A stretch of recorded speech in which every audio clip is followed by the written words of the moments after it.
All right, part two, airspace classifications, Class E and Class G. Arguably two of the most complicated airspaces, or at least difficult to understand when you're initially learning. Now you'll notice Class E fills a big part of this chart. And below 10,000 feet MSL, there's really no air traffic control requirements for pilots. Above 10,000 feet MSL, but below 18,000 feet MSL, you have to have an operating mode C transponder. Now, below 10,000 feet MSL, our cloud clearance requirements is at 3 statute miles, then 512.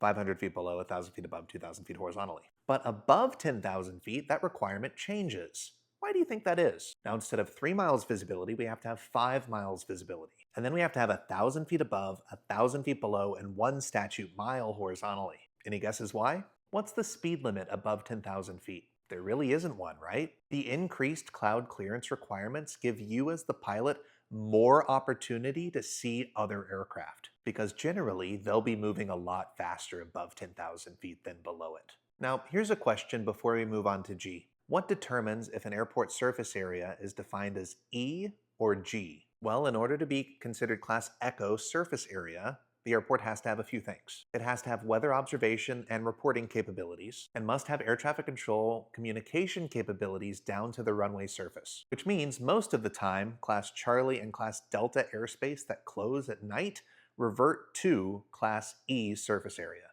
Now, anything that's not A, B, C, D, or E airspace is Class Gulf airspace. The wildest, rootinest, tootinest airspace in the West. There's no air traffic control requirements, but the cloud clearance limits still kind of make sense. So below 1,200 feet above ground level, you just need 1 mile visibility in the day and remain clear of clouds. 1,200 feet above the ground is not very high, so hopefully airplanes are not flying very fast, so that 1 mile and clear of clouds should give you ample time to miss another airplane. Now, at nighttime, from the surface to 1,200 feet AGL, that increases to 3 statute miles, and then our 500 below, 1,000 feet above, and 2,000 feet horizontally, which is also the same for Class G in the day or the night from 1,200 feet to 10,000 feet MSL. And then we have one more little Class G caveat that primarily affects mountains. So if you're flying in the mountains, 1,200 feet above ground level, and at or above 10,000 feet MSL, you have to have 5 miles of statute visibility, and 1,000 feet above, 1,000 feet below, and then 1 statute mile horizontally. Because again, you're above 10,000 feet, so airplanes are moving faster.